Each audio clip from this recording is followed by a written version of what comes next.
Oi, pessoal. Então, agora, falando um pouco do reino animal, na verdade é assim, a gente tem o segundo capítulo que se intitula Os Animais e o Homem. Lembrando que este capítulo, ele não existe na primeira versão, na primeira edição do Livro dos Espíritos. Ele foi incluso na segunda edição do Livro dos Espíritos, tá? E num período em que não era tratado é, a questão dos animais, porque os animais, por muitos e muitos anos, os animais foram tratados como um adorno, como um objeto, como algo para bem-estar, para os animais, na verdade, eles foram intitulados como se eles fossem adornos humanos.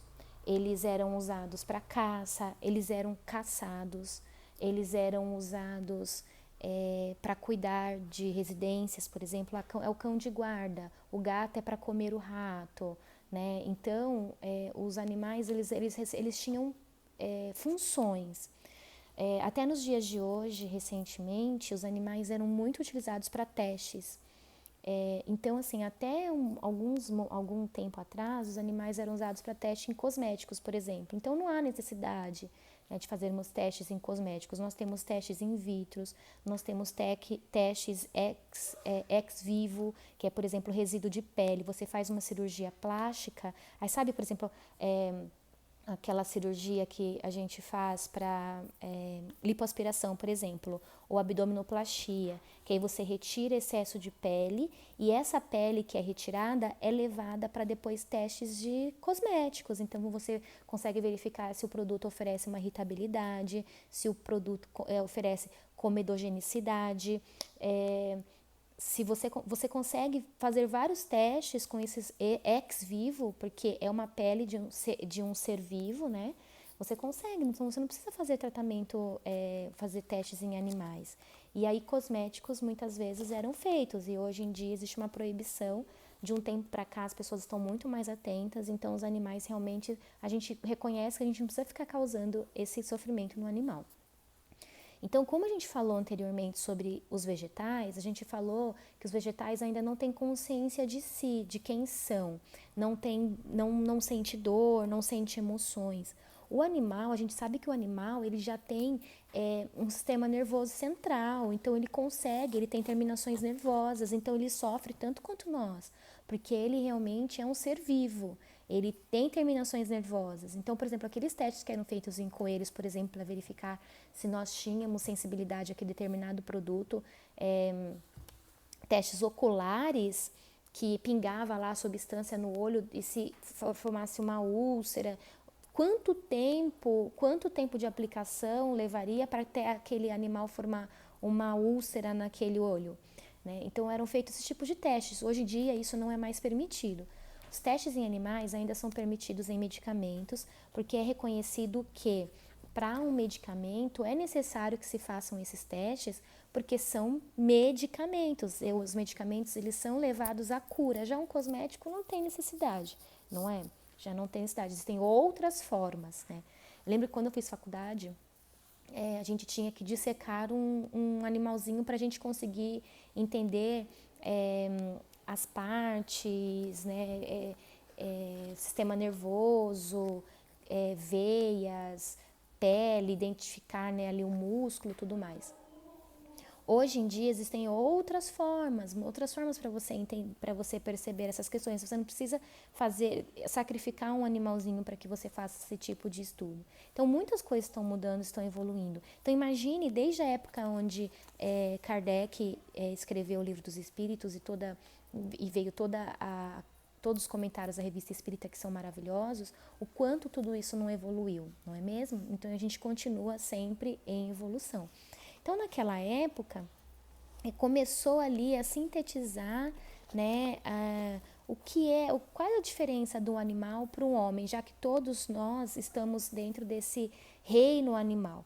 Nós, querendo ou não, nós homens fazemos parte do reino animal, porque nós somos seres orgânicos, nós somos seres que temos ali consciência de si mesmo, nós temos terminações nervosas, nós sentimos dores, nós sentimos rancor, nós temos emoções, amor, né? Nós temos emoções. E o que o que nos diferencia, tá, de um ser animal para o ser hominal? Nós homens, nós temos a razão, nós temos a consciência de quem nós somos, nós temos livre-arbítrio, coisa que o animal ainda não tem livre-arbítrio, tá? Então, por exemplo, quando a gente desencarna, a gente vai para uma fase de erraticidade. O animal, ele também vai para o plano espiritual, só que ele não, a fase do animal não é chamada de erraticidade, porque ele não é um ser que erra, ele não é um ser errante. Como ele não tem livre-arbítrio, então não podemos considerar que o animal é um ser errante, porque ele não tem o livre-arbítrio, nós já temos. Nós temos a consciência do que nós estamos fazendo de certo e errado. As leis de Deus estão gravadas na nossa mente, então nós temos a consciência de tudo que é certo e de tudo que é errado. Tudo que nós cometemos, a gente comete com a consciência de que estamos errando, e nós realizamos com a consciência de que estamos acertando também. O animalzinho não tem essa consciência, tá? Então, o animal está para o homem, né? A gente ouve muito isso, que o animal está para o homem tanto o que nós estamos para Deus. O animal, quando ele nos vê, nós somos como deuses para eles. Tanto que a gente, às vezes, por exemplo, você vai lá, bate, chuta o seu cachorrinho e ele vem correndo, cheira seu pé e depois continua seu melhor amigo, né? Porque ele realmente ele tem uma consciência de que você é Deus para ele. A gente oferece o alimento, a gente oferece a nutrição. Ele consegue, por si só, buscar o alimento. Só que, por exemplo, se um animal que está na rua, que não tem aquela pessoa que vai dar a comida correta, ele vai buscar o quê? Ele vai buscar uma água no esgoto, ele vai comer grama, ele vai buscar no lixo, então ele vai sobreviver. Só que ele não vai sobreviver tão bem quanto nós, seres humanos, cuidando dele, tá? E quando este espírito adentra a fase de ser humano, a gente não sabe, não está escrito em nenhuma literatura. A gente não tem consciência, não tem condições de explicar, né? Essas passagens de reino, a gente não tem como explicar quanto tempo esse princípio de inteligência vai ficar no reino vegetal, no reino mineral. A gente não tem, a gente não consegue dizer em qual momento muda de fase. Né? A gente sabe, por exemplo, Darwin, ele veio nos mostrar, o darwinismo fala em que existe uma evolução, que nós seres humanos, por exemplo, nós somos a evolução do macaco. Se nós fôssemos a evolução do macaco, o macaco continuaria evoluindo e tornando homens diferentes. Mas não, a gente sabe que a gente tem uma evolução, nossa evolução não começa do homem, a nossa evolução começa desde lá do mineral até chegar no ser angelical. Tá? A gente não sabe dizer onde ocorre, qual o ponto, vou deixar de ser um animal para passar a ser estado hominal. Então não existe esse ponto de partida, não existe esse ponto de diferenciação de fase, tá? E aí a única coisa que a gente sabe é que a gente passa da fase animal para a fase hominal quando a gente já aprendeu tudo que a gente tinha que aprender, né, como um animal, e aí a gente passa para a fase hominal, tá? Então a gente torna-se capaz de conhecer em ser o superior, o criador de todas as coisas. Então os animais, eles ainda não têm essa noção do que é Deus, de que existe um ser superior. E no Livro dos Espíritos, na questão 592, ele pergunta, a 592 é justamente se compararmos um homem e os animais em relação à inteligência, parece difícil estabelecer uma linha de demarcação, porque alguns animais têm, sob esse aspecto notório, superioridade sobre certos homens. Essa linha de demarcação pode ser estabelecida de maneira precisa. Então, na verdade, essa questão ela vem nos explicar que reconhecer o homem pela faculdade de pensar em Deus, tá? Essa faculdade ainda não é reconhecida nos animais. Então a gente não tem, os animais eles ainda não têm essa consciência. Os animais, por exemplo, a gente fala assim, mas a gente vê que os animais são muito inteligentes. Quando por exemplo, a gente tem animais na natureza que eles conseguem, por exemplo, um macaco, ele já consegue descascar uma banana. A gente vê, por exemplo, eu tenho a minha cachorrinha, ela se comunica comigo, porque quando ela quer maçã, por exemplo, ela pede da forma dela, ela vai até a geladeira, ela late, ela fica mostrando a geladeira com o focinho, mas não que ela seja um ser inteligente ao ponto de se comparar ao ser humano, ela não tem capacidade de raciocínio, mas ela age através de instintos, por exemplo. A gente também, na nossa fase de evolução, nós aproveitamos muito dos instintos dos animais para nos auxiliar. Então, por exemplo, a gente vê os animais, os cachorros que trabalham em aeroportos, os cachorros que trabalham na busca e na identificação de cadáveres, por exemplo. A gente recentemente teve o acidente criminoso, né, lá em Minas Gerais, e aí a gente viu quantos cachorros auxiliaram nas buscas, né, dos corpos que estavam soterrados. Então a gente aproveita dessa inteligência, os animais já podem nos auxiliar, eles possuem um instinto, eles possuem uma condição de já nos auxiliar. Em Júpiter, por exemplo, e assim, os animais eles vão evoluindo conosco de acordo com o plano que a gente vive. Então vamos pensar em Júpiter. Na Revista Espírita diz que em Júpiter, que é um planeta muito evoluído já, os animais eles praticam, eles nos auxiliam de que forma? Eles trabalham na construção civil. Lá já alguns trabalhos já não são feitos, não são mais realizados por homens. Eles já são realizados por animais, tá? Então, eles já são seres mais evoluídos, mas eles ainda continuam em estágio de animal, tá? A gente já percebe, quando a gente fala animal na espiritualidade, a gente em alguns livros, a gente começa já a perceber como estagia o animal na espiritualidade. E é muito interessante, por exemplo, a gente vê no nosso lar um exemplo. Quando André Luiz é resgatado, e aí depois eles começam a falar quando eles descem nos umbrais e tudo mais, vem caravanas buscar esses animais, esses espíritos que estão ali em sofrimento. E aí existem animais que estão auxiliando. Então, por exemplo, vai um cachorro, tem um pássaro. Aí no livro do Nosso Lar eles caracterizam que os cavalos, né, as carroças são puxadas por cavalos.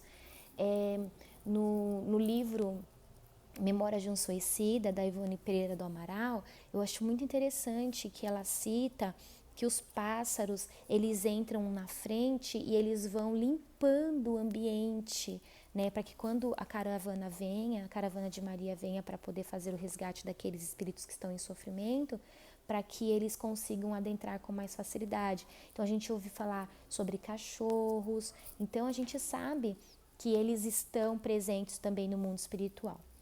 Tem um livro que eu gosto muito, que eu amo de paixão, é um livro chamado Francisco de Assis. Depois eu vou mandar uma foto para vocês da capa deles, eu mando uma sugestão. Um outro livro que eu vou mandar para vocês também, o PDF que eu estava lendo aqui agora, o PDF dele, é o Evolução em Dois Mundos, tá? É muito interessante vocês lerem também, que trata muito dessas questões todas relacionadas à Gênese, relacionadas à evolução do espírito no mundo. E esse livro, Francisco de Assis, é um livro maravilhoso que mostra como Francisco ele tratava os animais. Então, o Francisco, no momento em que ele não tinha para quem pregar, que ele não tinha para quem doutrinar, ele doutrinava os animais.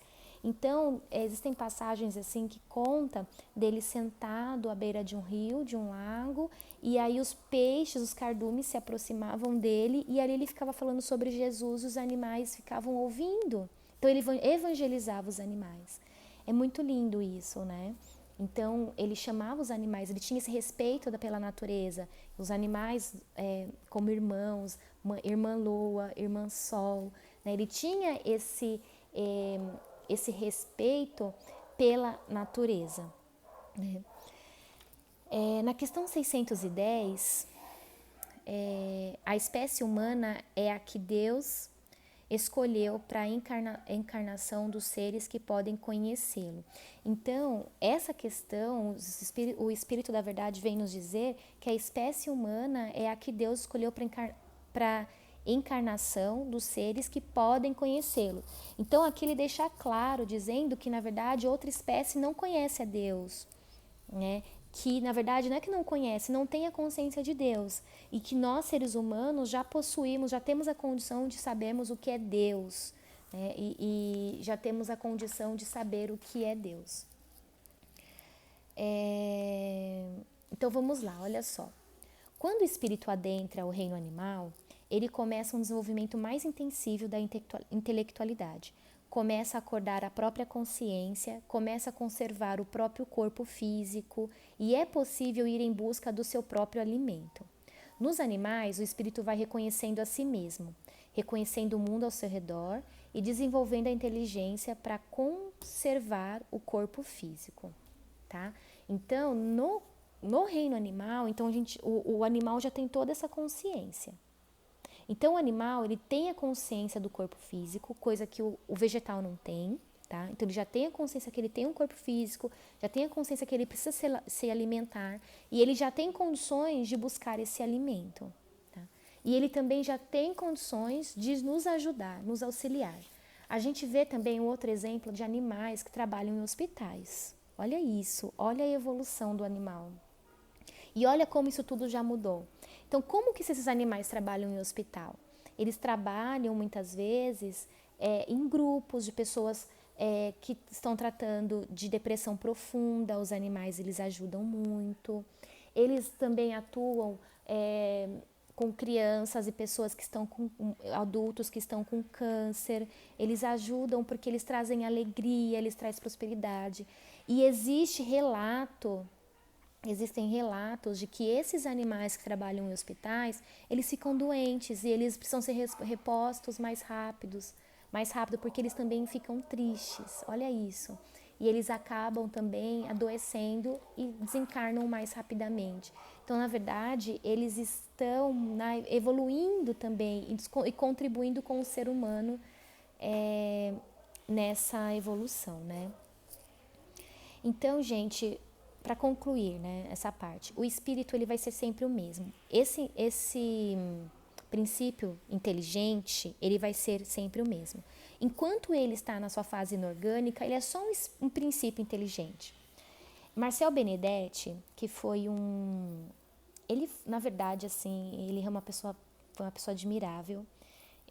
Quando eu entrei no espiritismo, eu tinha muitas dúvidas em relação do que era o animal e como que era a existência do animal na espiritualidade. Eu tinha muito essas dúvidas. E eu tirei muita dúvida com os livros de Marcel Benedetti. E ele foi realmente uma pessoa que veio para contribuir muito com essa questão dos animais e o espiritismo. Então ele escreveu muitos livros. E ele desencarnou já há alguns anos, teve um tumor, né, um câncer, e acabou desencarnando. Mas ele foi uma pessoa que contribuiu muito. E ele fala que na verdade, esse princípio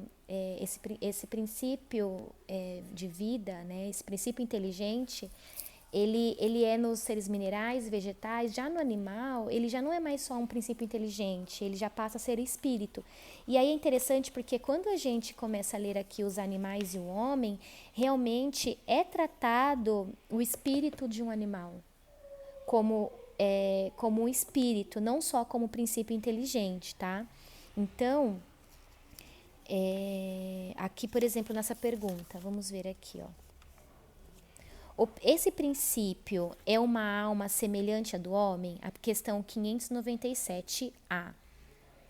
É também uma alma que quiserdes, dependendo do sentido que se der a esta palavra, mas é inferior à do homem. Entre a alma dos animais e a do homem, há tanta distância quanto a que existe entre a alma do homem e Deus, tá? A alma dos animais, a questão 599. A alma dos animais pode escolher a espécie de animal em que vai reencarnar? Não. A alma dos animais não tem livre-arbítrio. Então, a gente falou aqui agora, né? que os animais não possuem livre-arbítrio. Então, na verdade, o que difere da alma do animal para a alma do homem são essas questões de não ter livre-arbítrio. Então, ele não erra, porque ele não é um espírito errante. E qual é a diferença de alma e espírito? A alma é quando o espírito está ligado a um corpo. A partir do momento em que o espírito desliga desse corpo, ele deixa de ser alma e passa a ser espírito, tá? Só para diferenciar essa questão. Mas aí fica muito claro, né, pra gente de que realmente não é só um princípio, né, mas o animal já possui alma, já possui um espírito. A questão 500, a questão 600 do Livro dos Espíritos, olha só o que ela diz. Que ele não é um espírito errante, ele trata como espírito, tá? Ele trata como espírito, o espírito da verdade trata como espírito, tá? Então, após a morte, o espírito do animal é classificado pelos espíritos que se encarregam dessa tarefa e utilizado quase imediatamente. Não dispõe de tempo para se relacionar com outras criaturas. Então, aqui ele está dizendo que o espírito do animal, depois de desencarnado, ele imediatamente ele vai reencarnar novamente. Então, não necessariamente ele vai ficar na espiritualidade, tá bom? Então ele não necessariamente ele fica na espiritualidade por algum tempo. Ele vai pode ser que ele reencarne rapidamente. 601 a questão. Os animais estão sujeitos a uma lei progressiva como os homens? Olha o que ele responde. Sim. E é por isso que nos mundos superiores, onde os homens são mais adiantados, os animais também são, dispondo de meios de comunicação mais desenvolvidos, entretanto, são sempre inferiores e subordinados ao homem, para o qual representam servidores inteligentes, tá?